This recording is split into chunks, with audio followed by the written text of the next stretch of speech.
এই যে একজন ইমাম সাহেব, ঢাকার একজন ইমাম, ওনাকে কিছু ব্যক্তি, তারা এক সংগঠনের, উনি ওই সংগঠন ব্রাহ্মণ্য মতবাদের বিরুদ্ধে কথা বলার কারণে ওনার উপরে আঘাত করা হয়েছে। ওখান থেকে ওনাকে অপহরণ কইরা পঞ্চগড়ে নিয়ে গিয়ে হাত পা লোহার শিকল দিয়ে বান্ধা অবস্থায় ফেলায় রেখেছে। ওনার অপরাধ, উনি একটি সংগঠনের বিরোধিতা করতেন, যেই সংগঠনটা আমাদের দেশের মধ্যে সন্ত্রাস সৃষ্টি করে। তারা বাংলাদেশের স্বাধীনতা সার্বভৌমত্ব স্বীকার করে না, তারা বাংলাদেশটাকে পূর্ব বাংলা বলে, বাংলাদেশ বলে না, বলে কি পূর্ব বাংলা। এটা কাদের কাজ তা তো জানেন আপনারা। ওই যে ভারতের মসনদে বসে নরেন্দ্র মোদীর প্রেতাত্মারা, এই লোকগুলোকে আমাদের দেশের রন্ধে রন্ধে প্রবেশ করায় দিয়া আমাদের স্বাধীনতা সার্বভৌমত্ব, আমাদের ঈমান আকীদাকে ধ্বংস করার মারাত্মক ষড়যন্ত্রে লিপ্ত। ইসকন নামে একটি সংগঠনকে দিয়ে এই কাজ তারা করাচ্ছে। কথা কোন ঠিক কিনা? আজকে আবার দেখলাম ওই ইমাম সাহেব, খতিব সাহেব, উনি আবার লাইভে এসে, ওনার আশেপাশে কেউ নাই, উনি বলতেছেন যে আমাকে অপহরণ করা হয় নাই, আমি নিজেই এগুলো করেছি। এগুলো হচ্ছে সাজানো বলি। যদি কোন কি এগুলো সাজানো বলি, এগুলো করানোর পিছনে তারা তাকে প্রেসার ক্রিয়েট করেছে, অথবা জীবনের উপর হুমকি সৃষ্টি করেছে, ইমানের উপর আঘাত সৃষ্টি করেছে, যে কারণে উনি লাইভে এসে একাকীভাবে লাইভ সম্প্রচারের মাধ্যমে তার অপহরণের কথাগুলো অস্বীকার করে নিজের দোষটাকেই তিনি স্বীকার করছেন। এটা সম্পূর্ণ খ্রিস্টান এবং হিন্দুদের ষড়যন্ত্র। কথা বলেন ঠিক না? হিন্দুদের না, হিন্দু সরকারের, হিন্দুস্তানের সরকারের ষড়যন্ত্র। এই জন্য আমাদের দেশের প্রতিটি ইমানদারকে সতর্কতার সাথে পা ফেলতে হবে, পা তুলতে হবে, আমাদের আন্দোলন করতে হবে।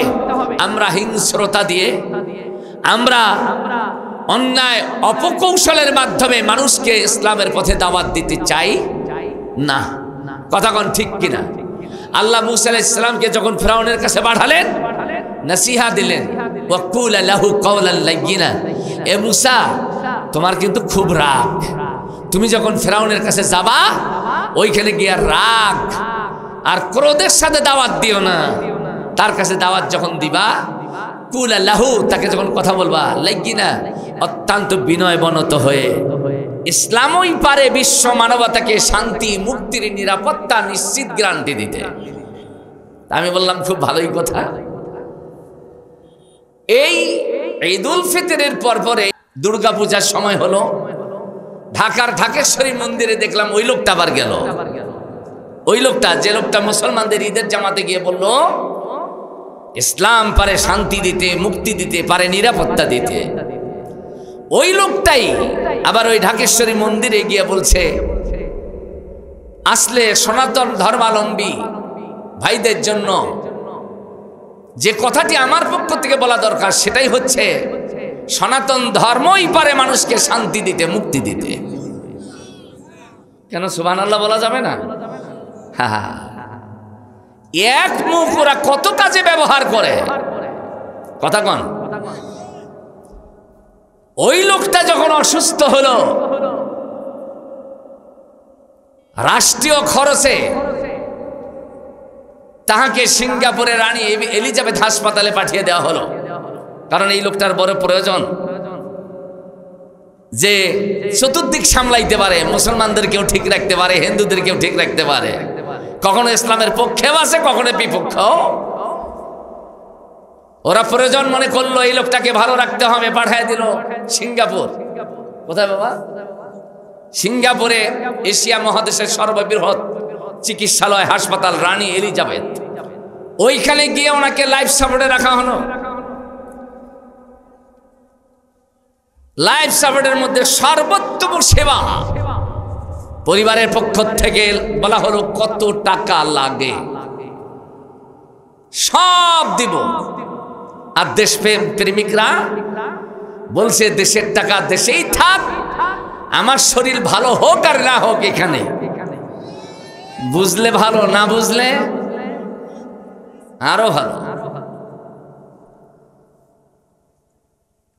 দেশের সম্পদ লুণ্ঠন করার অভ্যাস যাদের আছে তারা দেশের সম্পদ বিদেশে ঢালতে কোনো কষ্ট করে মনে করে না, ঠিক কিনা বলেন? আল্লাহ রাব্বুল আলামিন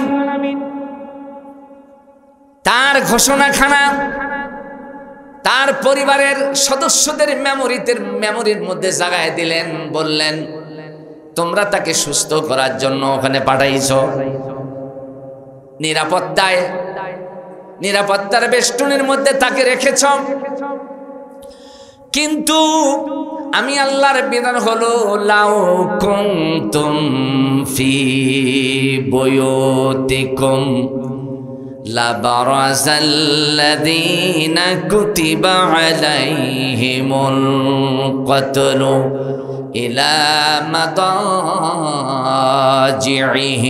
চিৎকার দিয়ে বলেন আল্লাহু আকবার। আল্লাহ তাআলা বললেন, এই সল্টু বল্টুরা, তোমার নেতাকে সুস্থ করার জন্য বিদেশে পাঠাইলা, এটা তার জন্য সুস্থতার জায়গা নয়, বরং ওই জায়গাটা তার জীবন লীলা সাঙ্গ করার জন্য আমি আল্লাহ নির্দিষ্ট করেছি। লাউ কুনতুম ফি বুয়ুতিকুম লাবারাযাল্লাযীনা কুতিবা আলাইহিমুল কতলু ইলা মাদাজিহিম।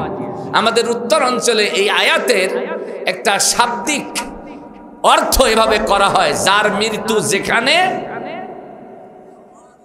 এই তো যারা নাও ভাড়া করে যায় সেখানে, তার মানে এই বোঝা যায় এই লোকগুলো নাওয়ের পার্টি করে মনে হয়।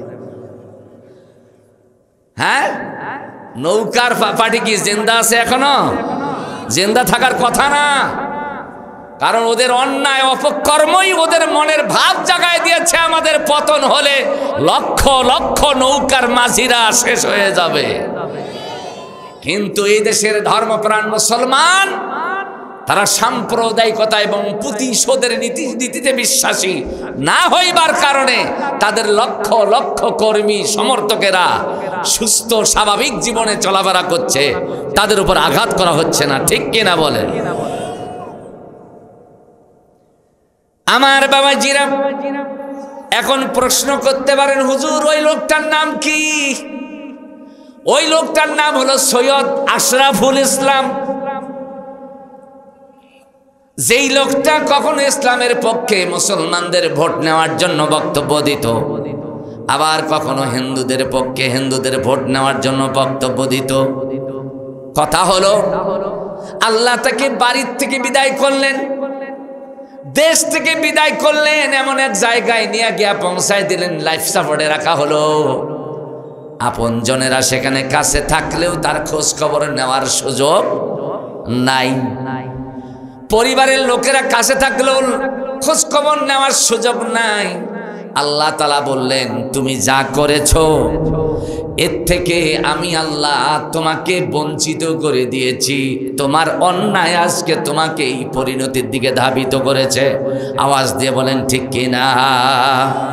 আল্লাহ রাব্বুল আলামিন কোরআনে কারীমের মধ্যে বললেন, যে আমার জিকির থেকে মুখ ফেরায় নেয়, ওমান আ'রাদা আন যিকরি ফাইন্না লাহু মাঈশাতান দানকা ওয়া নাহশুরুহু ইয়াওমাল কিয়ামাতি আ'মা। যে আমার জিকির থেকে মুখ ফেরায় নেয়, এইখানে জিকিরের অর্থ করা হয়েছে কোরআন। জোরে কোন কি বাবা? জিকিরের অর্থ কি? আল্লাহ বলছেন, ওমান আ'রাদা আন যিকরি, যে আমার জিকির থেকে মুখ ফেরায় নেয়, ফাইন্না লাহু মাঈশাতান দানকা, তার জন্য দুনিয়ার জীবনটা আমি আল্লাহ সংকুচিত করে দেই। সারা জীবন কোরআনের বিরুদ্ধে আন্দোলন করলো, কোরআনের বিরুদ্ধে কথা বলল, কোরআনের আন্দোলন যারা করে তাদের সাথে হিংস্রতা দেখালো। কথা কন না কেন? কোরআনের আন্দোলন যারা করে তাদেরকে শান্তিতে ঘুমোতে দিল না, থাকতে দিল না। তারা শান্তিতে থাকবে মৃত্যুর আগ পর্যন্ত, এটা আমার আল্লাহর পছন্দ না।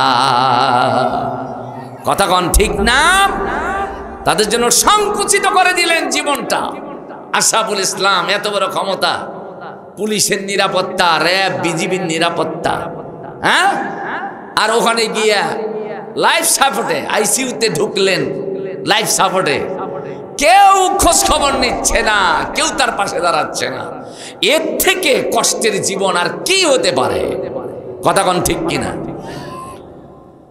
আমার বাবাজিরা, আমার ভাইয়েরা, এই জন্য আপনাদের কাছে হাতে ধরে পায়ে ধরে অনুরোধ করব, আপনি যে দলই করেন না কেন, আপনি যে আদর্শে বিশ্বাসী হন না কেন, আল্লাহর কোরআন নামের জিকির থেকে মুখ ফেরাবেন না, গাফেল হবেন না। আপনার টাকা থাকলেও থাকতে পারে, গাড়ি বাড়ি থাকলেও থাকতে পারে, আল্লাহর জিকিরের বিরোধিতা করার কারণে জীবন এমন সংকুচিত আল্লাহ করে দিবেন, বাবা মা পাশে থাকবে না, ছেলে মেয়ে পাশে থাকবে না, পরিবার পরিজন পাশে থাকবে না, অসহায় আর অসহায়ত্ব নিয়ে দুনিয়ার থেকে অভিশপ্তের জীবনের মাধ্যমে বিদায় নিতে হবে, ঠিক কিনা?